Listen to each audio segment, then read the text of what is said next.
నమస్తే, welcome to BTB news. ముందుగా headlines.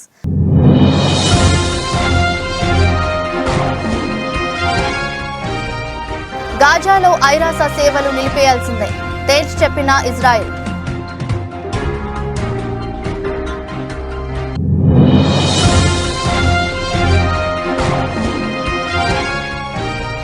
Bihar CM పదవికి రాజీనామా చేసిన నితీష్ కుమార్ వెంటనే ఆమోదం తెలిపిన గవర్నర్ అర్లేకర్.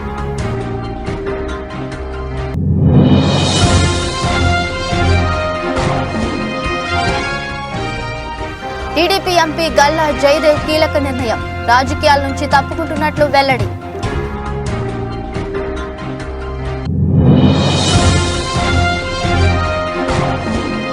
త్వరలో తెలంగాణ రాష్ట్రంలో కులగణన, బీసీ, ఎస్సీ, ఎస్టీ సంక్షేమ విభాగాల సమీక్షలో ముఖ్యమంత్రి రేవంత్ రెడ్డి కీలక ప్రకటన.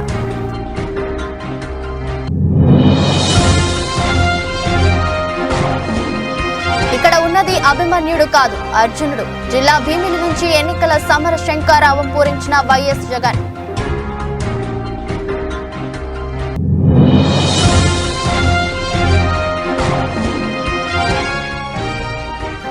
డబుల్ సెంచరీ చేజార్చుకున్న పోప్, టీమిండియా ముందు భారీ టార్గెట్.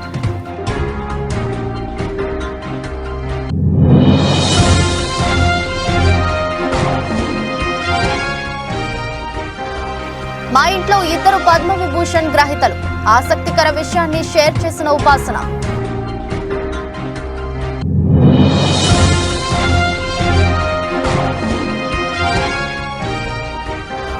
టూ-ఇన్-వన్ ఎలక్ట్రిక్ వాహనం ఆవిష్కరించిన హీరో.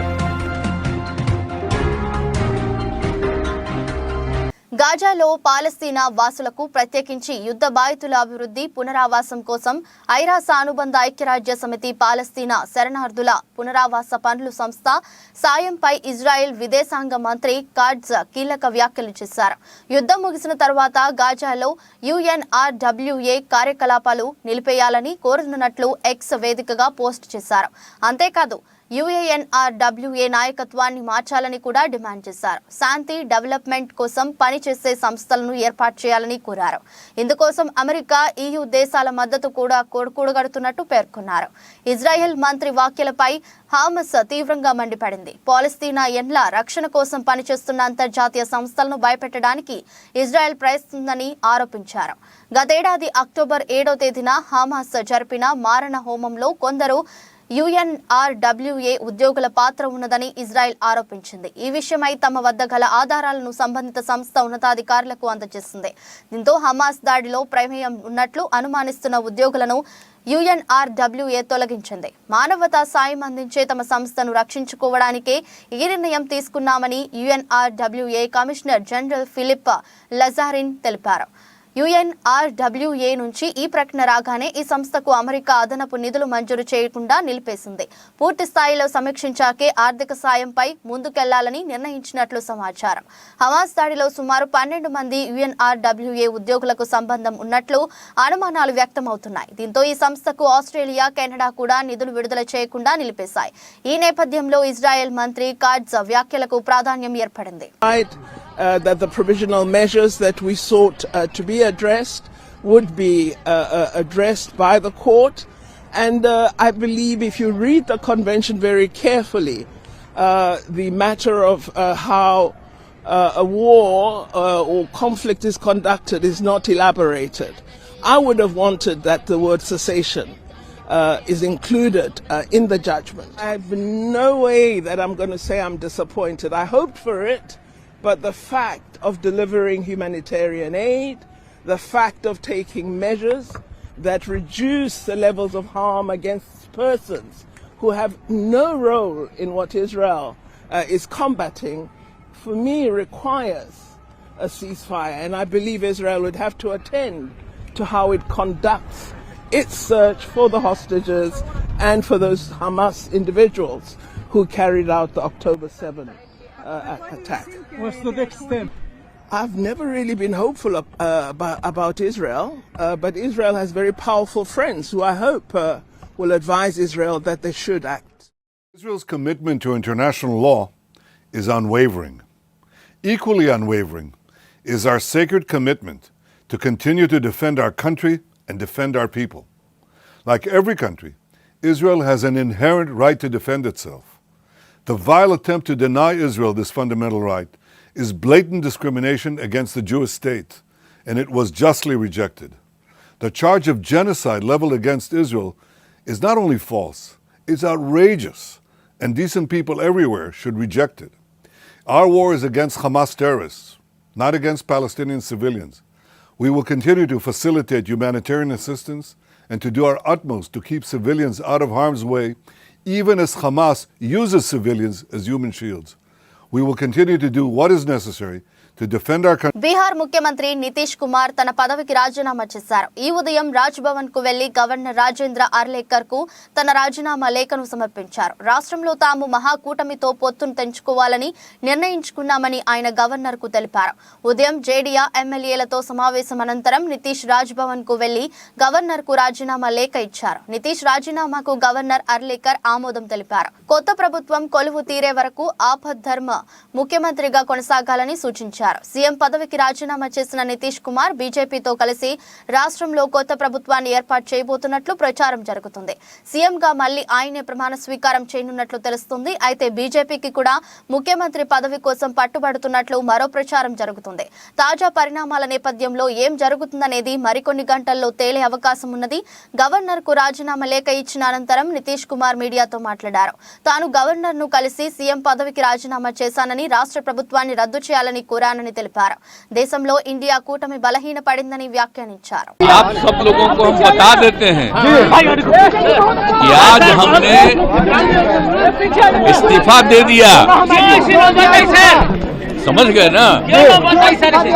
आज हमने मुख्यमंत्री से इस्तीफा दे दिया और जो सरकार थी उसको भी समाप्त करने का हमने आज गवर्नर साहब को दे दिया. अरे इसलिए नौबत हुई है कि ठीक नहीं चल रहा था, तो इसीलिए थोड़ी परेशान. आप लोग तो हमसे बहुत पूछ रहे थे, हम बीच में बंद कर दिए थे कुछ बोलना, तो हम देख रहे थे. तो वही सब लोगों की राय, अपने पार्टी के लोगों की राय, चारों तरफ से राय आ रही थी, तो हमने सब लोगों की बात को सुन लिया. तो इसीलिए आज हमने इस्तीफा दे दिया. अब ये जो भी सरकार थी वो समाप्त कर दिया गया. बीजेपी साथ दे रही है आप गठबंधन को आपको छोड़ना पड़ा नहीं. हाँ, अभी हम जो पहले गठबंधन को छोड़ के नए गठबंधन बनाए थे, और जो नया गठबंधन 1.5 महीना से बनाए थे, 1.5 साल से, तो यहाँ पर भी जो स्थिति इधर आकर के ठीक नहीं लगी है, और जिस तरह से लोगों का दावा हो रहा था, जो इतना मेहनत किया जाता था कि वही लोग ये सब काम कर रहे हैं, वो सब जरा धीरे. టీడీపీ నేత గుంటూరు ఎంపీ గల్లా జయదేవ్ కీలక నిర్ణయం ప్రకటించారు. రాజకీయాలకు నుంచి తప్పుకుంటున్నట్లు చెప్పారు. ఇక నుంచి పూర్తి స్థాయి రాజకీయాల్లో కొనసాగనని స్పష్టం చేశారు. ఆదివారం ఆయన విలేకరుల సమావేశంలో మాట్లాడారు. 2024 ఎన్నికల్లో పోటీ చేయకూడదని నిర్ణయం తీసుకున్నట్లు గల్లా చెప్పారు. రాజకీయాల్లో నా పని పూర్తిగా నిర్వర్తించలేకపోతున్నాననే భావన ఉందని, ప్రజల్లో ఎక్కువ సమయం ఉండలేకపోతున్నానని చెప్పారు. నేను మళ్లీ పోటీ చేసినా గెలుస్తానని, అయితే రాజకీయాల్లో ఉంటే వివాదాలు వస్తున్నాయన్నారు. కేంద్ర రాష్ట్ర ప్రభుత్వంలో ఇబ్బందులను మౌనంగా ఉండలేను, పార్లమెంట్లో మౌనంగా కూర్చోవడం నా వల్ల కాదని గల్లా పేర్కొన్నారు. రాజకీయం, వ్యాపారం 2 చోట్ల ఉండలేను, 2 చోట్ల ఉండలేనందునే రాజకీయం వదిలేశానని గల్లా స్పష్టం చేశారు. ముఠా రాజకీయాల నుంచి దూరంగా ఉన్నట్లు చెప్పిన ఆయన స్థానిక నాయకులు ప్రజలను నమ్ముకొని రాజకీయాల్లో ముందుకు వెళ్లినట్లు పేర్కొన్నారు. రాష్ట్రంలో పలు సమస్యలపై, ప్రత్యేక హోదా విషయంపై, రాజధాని అంశంపై పార్లమెంట్లో నేను గల్లమెత్తుతానని తెలిపారు. ఈ క్రమంలో వివిధ కేసుల్లో ఈడీ నన్ను 2 సార్లు పిలిచి విచారించిందని, నా వ్యాపారాలన్నీ నిఘా పరిధిలోనే ఉన్నాయని అన్నారు. సిబిఐ, ఈడీ నా ఫోన్లు ట్యాప్ చేస్తున్నాయని గల్లా జయదేవ్ తెలిపారు. 2 ఏళ్ల క్రితం మా నాన్న కూడా వ్యాపారాల నుంచి రిటైర్డ్ అయ్యారని, ఇక నుంచి పూర్తి స్థాయిలో వ్యాపారాలపై దృష్టి సారించనున్నట్లు గల్లా చెప్పారు. గుంటూరు ప్రజలు నాకు ఇంతకాలం రాజకీయంగా సహకరించినందుకు కృతజ్ఞతలు తెలిపారు. గెలుపోటములు సహజమని చెప్పిన గల్లా వచ్చే ఎన్నికల్లో పోటీకి దూరంగా ఉంటానని, ఆ తరువాత అవకాశం వస్తే తిరిగి పోటీ చేసే విషయంపై ఆలోచిస్తానని తెలిపారు. ఫైనాన్షియల్ ఇండిపెండెన్స్, పాలిటిక్స్ లో అది డిసడ్వాంటేజ్. అంటే ఏమేమి మనం అనుకుని వాల్యూ సిస్టమ్ ఇవన్నీ చిన్నప్పటి నుంచి మన పేరెంట్స్ పెద్దవాళ్ళు నేర్పించింది, ఇట్లా ఉండాలి అట్లా ఉండాలి అని నేర్పించి మనం అట్లా తయారైన తర్వాత అవన్నీ లయబిలిటీస్ మాదిరిగా తయారైపోయినాయి పాలిటిక్స్లో ఎంటర్ అయ్యేటప్పటికి. అయినా మేము పొలిటిసైజ్ చేయకుండా లీగల్గానే ఫైట్ చేస్తున్నాము. ఇప్పుడు కూడా కోర్టులోనే పోరాటం జరుగుతూనే ఉంది. ఈ కోర్ట్ కేసెస్ అన్ని గెలుస్తామని ధైర్యం, కాన్ఫిడెన్స్ ఉంది. And will come out clean అని కూడా కాన్ఫిడెన్స్ ఉంది. బట్ అట్ వాట్ కాస్ట్ అని కూడా ఒకసారి ఆలోచించాలి. ఇప్పుడు 70 అప్రూవల్స్ ప్రతి సంవత్సరం రిన్యూవల్కి వస్తూ ఉంటే ప్రతి బ్యాటిల్ విన్ చేసినా కూడా we can lose the war. We can win every battle but still we can lose the war. Such is the control and influence that governments have over business. For businessmen, political process lo participate cheyalante, we need to have freedom to express our feelings and to take stands against government of the day. Ante government against ga మాట్లాడేకి హక్కు ఉండాలా, వాళ్ళని support చేసే హక్కు కూడా రెండు ఉండాలా. లేకపోతే పరిస్థితి కష్టం అయిపోతుంది. బిజినెస్ సేఫ్ గార్డ్ చేసుకొని చేసేదానికి మిగతాన్ని ఇగ్నోర్ అవుతాయి. Overload. Honest business men politics లోకి వచ్చినా కూడా సైలెంట్ గా ఉండాల్సి వచ్చే పరిస్థితి ఇప్పుడు వచ్చింది. Something we need to solve. We need to find solution. How to ensure businesses are law-abiding without exposing them to harassment if they don't share same political views. ఈ క్వశ్చన్ కి ఇంకా నాకు ఆన్సర్ దొరకలేదు. I'm still looking for the answer. మనం government నుంచి బయట వచ్చేసి no confidence motion పెట్టినప్పుడు కూడా ఆ no confidence motion lead speaker నేనే ఒక గంట మాట్లాడేది కూడా జరిగింది. దానివల్ల 2 సార్లు ఈడీ నన్ను పిలిపించి 8 hours ఒకసారి 10 hours ఒకసారి ఇంటెరిగేషన్ కూడా జరిగింది. ఎందుకంటే నో రిఫండ్ కాబట్టి. ఇప్పుడు కూడా all businesses are under scanner. ED అయినా సిబిఐ అయినా వీళ్ళందరూ కూడా ఇప్పుడు కూడా బిజినెస్ అయినా నా ఫోన్స్ అయినా ఇవన్నీ ట్యాప్ చేస్తూ ఉంటారు. బట్ అయినా మా ఫ్యామిలీ సపోర్ట్తో, మీ సపోర్ట్తో అమరావతి త్వరలోనే తెలంగాణ రాష్ట్రంలో కులగణన చేపడతామని ముఖ్యమంత్రి ఏ రేవంత్ రెడ్డి తెలిపారు. ఎన్నికలు ఇచ్చిన హామీకి తమ ప్రభుత్వం కట్టుబడి ఉన్నట్లు తెలిపారు. కులగణనకు అవసరమైన చర్యలు చేపట్టాలని అధికారులను ఆదేశించారు. సీఎం శనివారం సచివాలయంలో బీసీ, మైనారిటీ, గిరిజన సంక్షేమ విభాగాలపై ముఖ్యమంత్రి రేవంత్ రెడ్డి సమీక్ష నిర్వహించారు. రాష్ట్రంలో అద్దె భవనాల్లో ఉన్న సంక్షేమ గురుకుల పాఠశాలలకు సంబంధించి పూర్తి వివరాలను అందించాలని అధికారులను సూచించారు. వీటికి సొంత భవనాలను నిర్మించేందుకు ప్రతిపాదనలు సిద్ధం చేయాలని, యుద్ధ ప్రాతిపదికన భవనాల నిర్మాణానికి స్థిరపడ స్థలాలు ఎక్కడెక్కడ ఉన్నాయో గుర్తించాలన్నారు. ఒక్కో స్కూల్ నిర్మాణానికి ఎంత ఖర్చు అవుతుందో అంచనా వేసి బడ్జెట్ ప్రాతిపదనాలు సిద్ధం చేయాలని తెలిపారు. ప్రభుత్వ హాస్టళ్లు, గురుకులాల్లో చదువుతున్న విద్యార్థులకు ఇచ్చే డైట్ ఛార్జీలు, కాస్మెటిక్ ఛార్జీలు, వంట బిల్లులు పెండింగ్ లేకుండా చూడాలని ముఖ్యమంత్రి ఆదేశించారు. గ్రీన్ ఛానల్ ద్వారా చెల్లింపులు చేయాలన్నారు. Mahatma Jyotiba Phule overseas scholarship scheme ను మరింత సమర్థంగా అమలు చేయాలని సీఎం ఆదేశించారు. ఇప్పుడున్న దానికంటే ఎక్కువ మంది అర్హులైన విద్యార్థులకు మేలు జరిగేలా చూడాలని, విదేశాల్లో ఉన్న యూనివర్సిటీల ర్యాంకింగ్ల ఆధారంగా టాప్ యూనివర్సిటీలను గుర్తించి ఫ్రేమ్ వర్క్ తయారు చేయాలన్నారు. వాటిలో చదివేందుకు వెళ్లే విద్యార్థులకు ఈ స్కీమ్లో మొదటి ప్రాధాన్యత ఇవ్వాలని సూచించారు.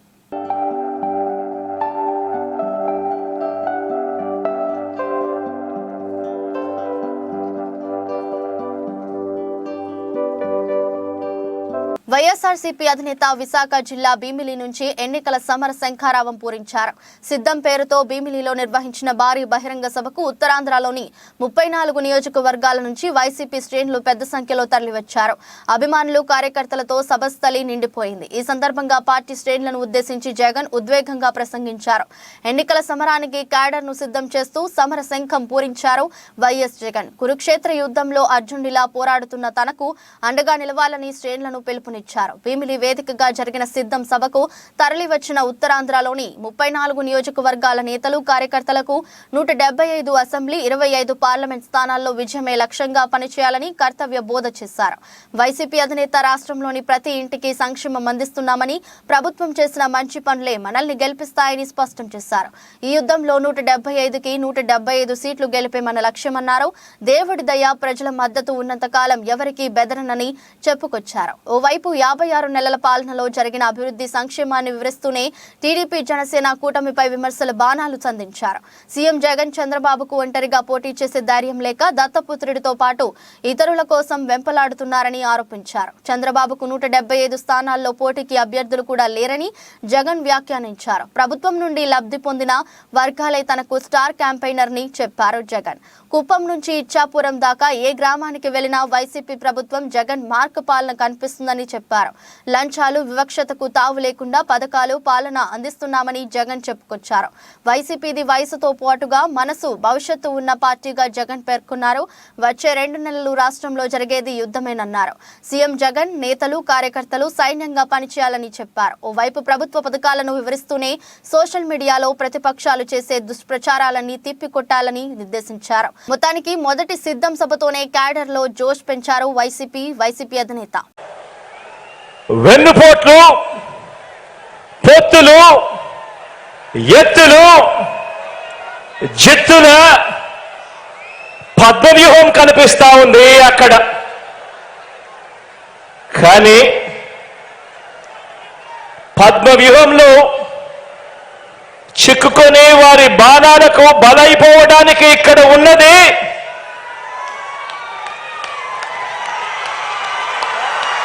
అభిమన్యుడు కాదు,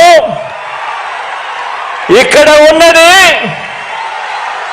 అర్జునుడు.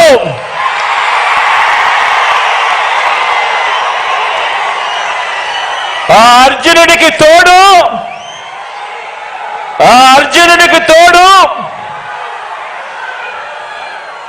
ప్రజలు, దేవుడి దయ,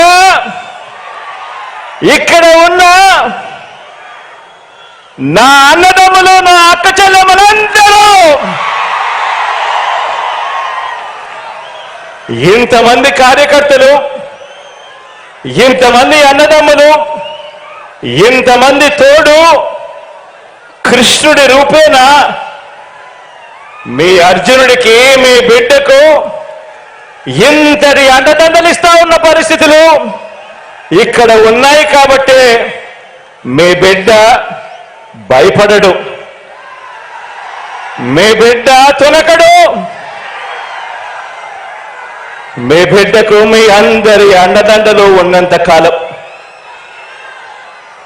ఈ 56 నెలల్లో ఉప్పల్ స్టేడియంలో జరుగుతున్న తొలి టెస్ట్లో క్లాస్ ఇన్నింగ్స్ ఆడిన ఓలీ పోప్ డబుల్ సెంచరీ చేజార్చుకున్నారు. 196 పరుగుల వద్ద రివర్స్ స్వీప్ ఆడి బూమ్రా బౌలింగ్లో బౌల్డ్ అయ్యాడు. దాంతో ఇంగ్లాండ్ రెండో ఇన్నింగ్స్లో 420 పరుగులకు ఆల్అౌట్ అయింది.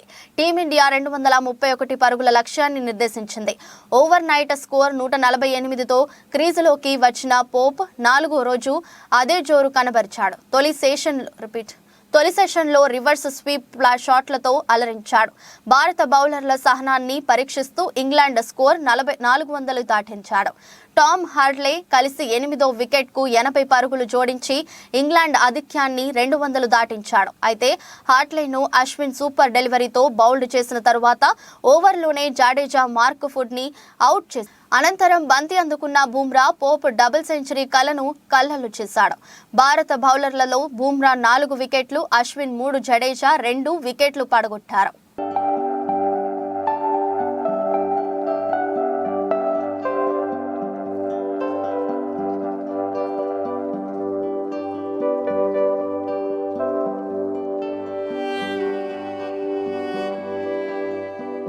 టాలీవుడ్ మెగాస్టార్ కొణిదెల చిరంజీవికి అరుదైన గౌరవం దక్కిన విషయం తెలిసిందే. 2024 పద్మ పురస్కారాల్లో భాగంగా కేంద్ర ప్రభుత్వం దేశ 2వ అత్యున్నత పౌర పురస్కారం పద్మ విభూషణ్ కు చిరంజీవిని ఎంపిక చేసింది. దీంతో మెగా కుటుంబంలో సందడి నెలకొంది. ఈ నేపథ్యంలో మెగా కోడలు రామ్ చరణ్ భార్య ఉపాసన ఆసక్తికర విషయాన్ని ఎక్స్ వేదికగా షేర్ చేసింది. తన కుటుంబంలో 2 పద్మ విభూషణ్లు ఉన్నారని వెల్లడించింది.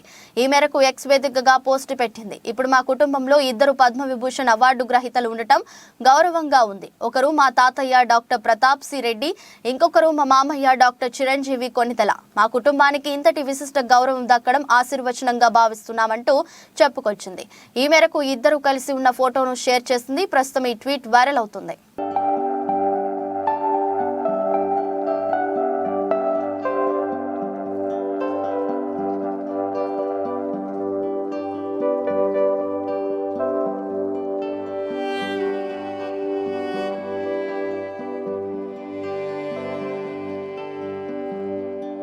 వినూత్న వాహనాలను ప్రవేశపెట్టడంలో ఎప్పుడూ ముందుండే ప్రముఖ ద్విచక్ర వాహన సంస్థ హీరో 2-in-1 ఎలక్ట్రిక్ వాహనాన్ని ఆవిష్కరించింది. అవసరాలకు అనుగుణంగా ద్విచక్ర వాహనం 3-వీలర్ విద్యుత్ వాహనాన్ని మార్కెట్లోకి అందుబాటులోకి తీసుకొచ్చింది. హీరోకు చెందిన సర్జ్ స్టార్టప్ ఇటీవల జరిగిన హీరో వరల్డ్ కార్యక్రమంలో ఈ వాహనాన్ని ప్రదర్శించింది కూడా.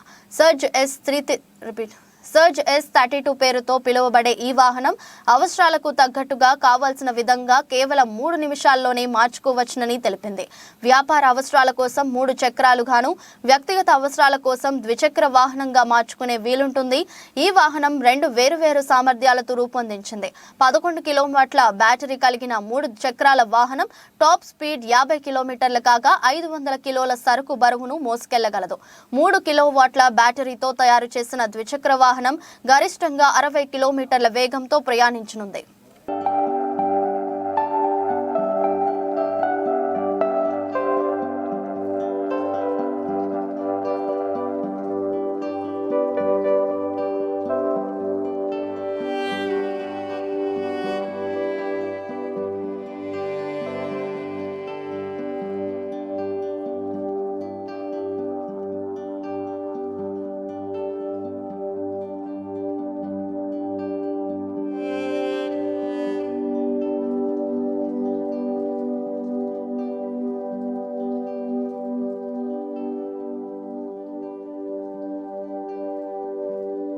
విశాఖ బీచ్ లో మెగా వారి ఇంటి కోడలు లావణ్య త్రిపాఠి సందడి చేశారు. తను తీస్తున్న web series movie miss perfect promotion లో భాగంగా బీచ్ క్లీన్ కార్యక్రమంలో పాల్గొన్నారు. వైజాగ్ వాలంటీర్ అసోసియేషన్ ఆధ్వర్యంలో చేపట్టిన బీచ్ క్లీనింగ్ కార్యక్రమంలో miss perfect team, hot star Disney వారు సంయుక్తంగా ఈ కార్యక్రమంలో భాగస్వాములు అయ్యారు. ఈ సందర్భంగా ఆమె మాట్లాడుతూ వైజాగ్ అంటే తనకు ఎంతో ఇష్టమని, అనేక సూపర్ హిట్ సినిమాలు ఇక్కడే షూట్ చేశారని గుర్తు చేశారు. ప్రతి ఒక్కరూ తమ ఇంటి పరిసరాలతో పాటు నగరాన్ని కూడా పరిశుభ్రంగా ఉంచుకోవాలని సూచించారు.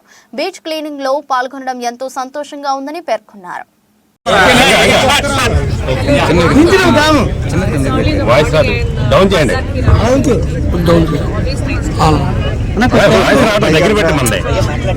Vizag volunteers join and they are already doing a great work leading the Vizag beaches and maintaining them. And Miss Perfect team, heroes who we are here and we are here to join them, clean the beaches and make them perfect.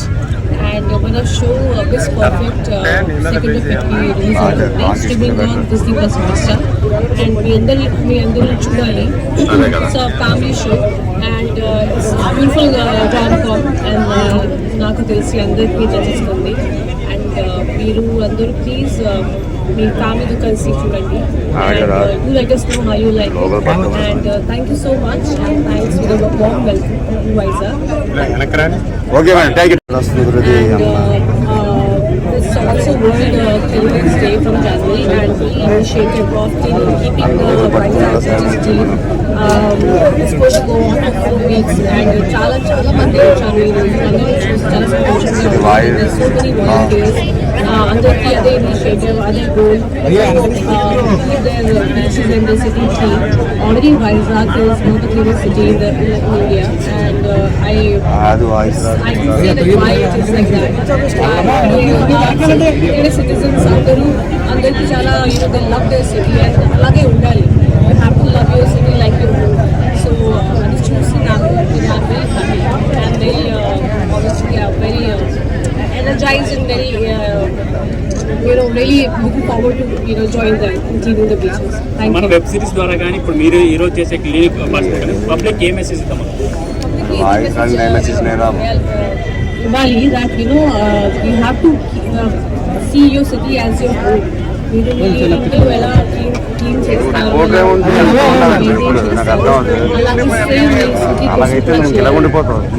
live in it. It's like a bigger globe.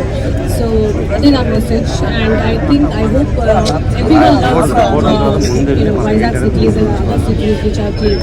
So that's the whole purpose of coming here today. So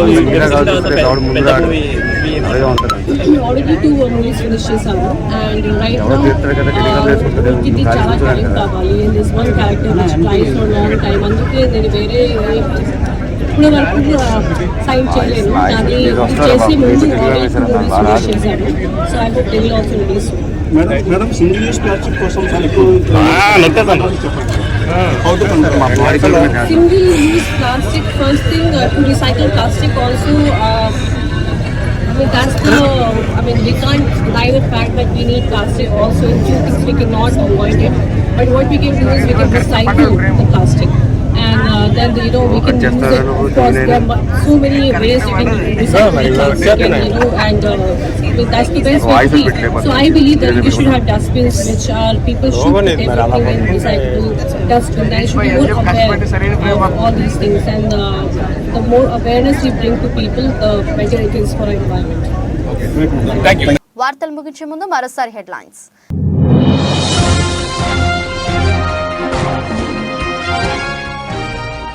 గాజాలో ఐరాస సేవలు నిలిపేయాల్సిందే, తేల్చి చెప్పిన Israel.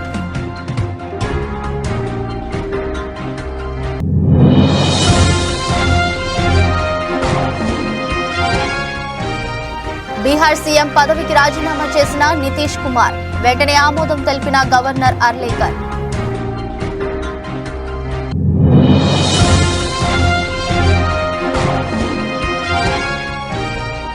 TDP MP Galla Jayadev కీలక నిర్ణయం, రాజకీయాల నుంచి తప్పుకుంటున్నట్లు వెల్లడి.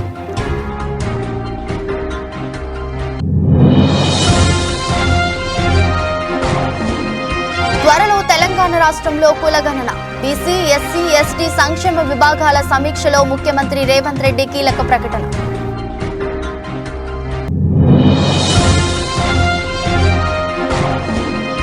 ఇక్కడ ఉన్నది అభిమన్యుడు కాదు, అర్జునుడు. జిల్లా భీమిలి నుంచి ఎన్నికల సమర శంఖారావం పూరించిన వైఎస్ జగన్.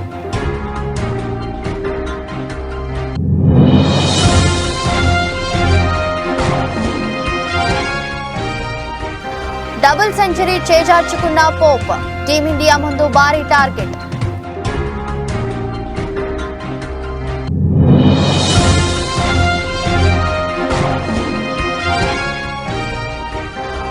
మా ఇంట్లో 2 పద్మవిభూషణ్ గ్రహీతలు, ఆసక్తికర విషయాన్ని షేర్ చేసిన ఉపాసన.